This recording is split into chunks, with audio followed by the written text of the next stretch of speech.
this was on my mind, and I really got to put this out here, so I'm going to be as quick as possible. All right?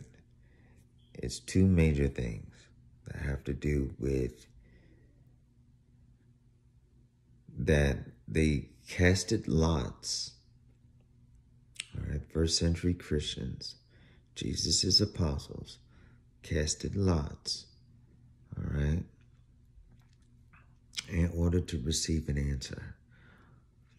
Along with,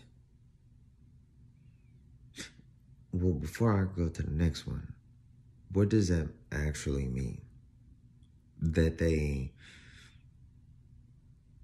gave something possibly random and looked to God to choose based off of God's influence on a particular item for this thing to come about.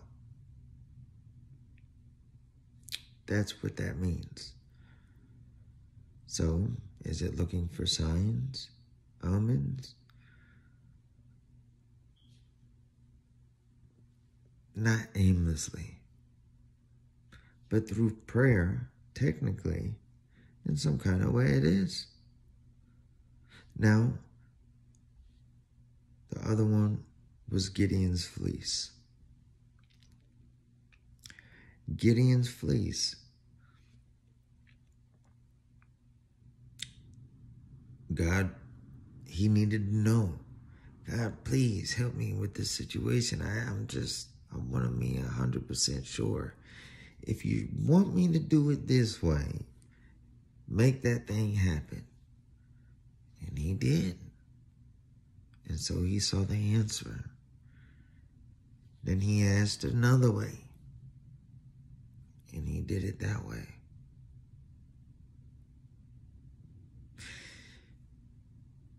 So, is this inquiring of the Spirit of God's answer? Because, see, people look at these things and they compare them to witchcraft, but it was actually biblical. Right? So, like, I'm not saying that all things that people do, and let's just be specific. When a person analyzes numbers and possibly even card readings, some, and that might make you worried. Like, what? How does that even, how is that scriptural? Isn't that something like fortune telling?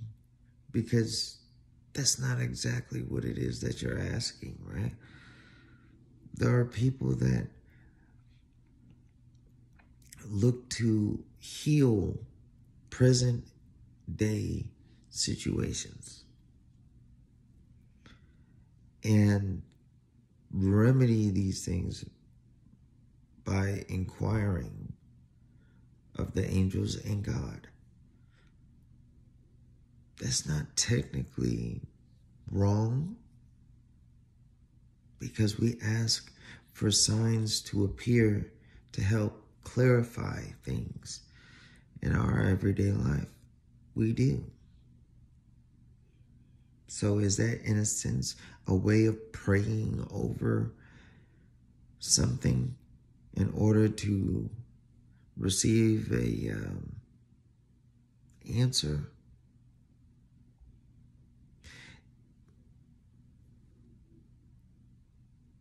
What really is speaking in tongues? It may seem off the subject, but people couple all types of stuff together.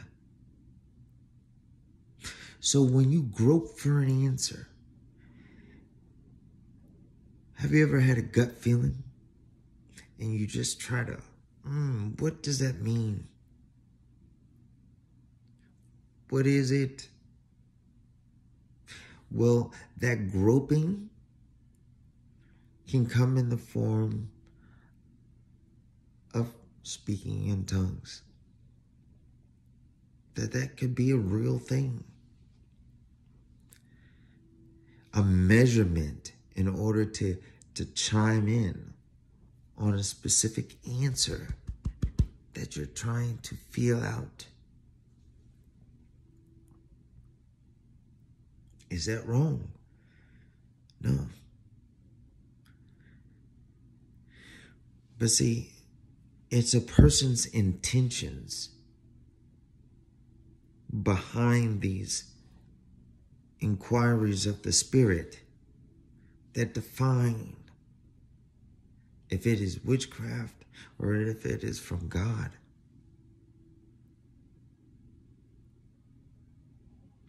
And that is the answer that can only be answered from within.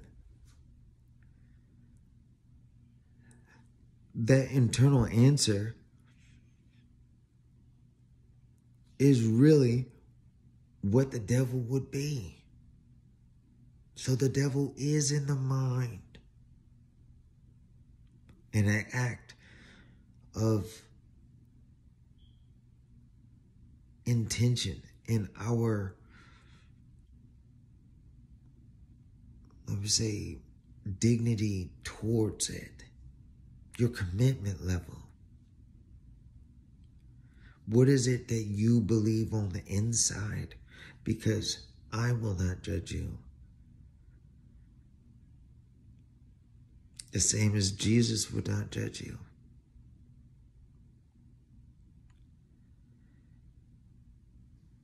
And Jesus spoke. He said, not even God would judge you. Because you would judge yourself based off of your own intentions. So this is why it's important to know yourself. In order to protect yourself in the last days.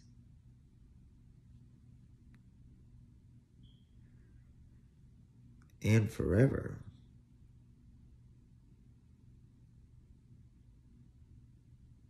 It takes work.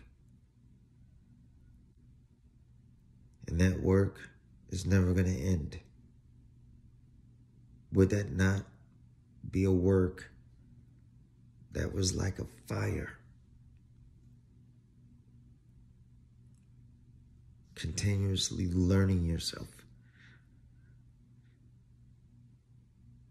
Continuously mending and overcasting negativity out of yourself.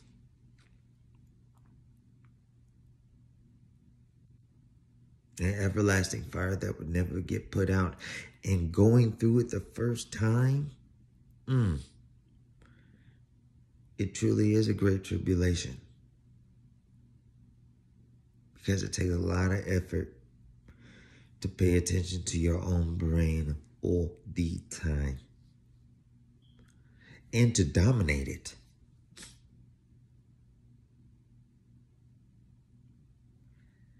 In the line, in the sight of God, and asking Him to help you every step of the way.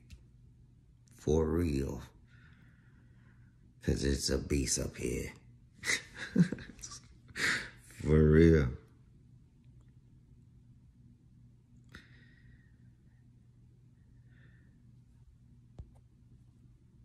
But knowing that about ourselves and knowing that about other people, and yes, spirits do exist.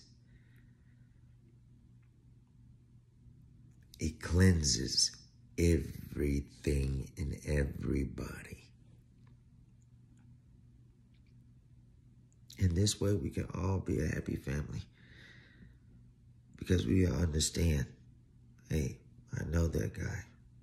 I know that guy because I know me.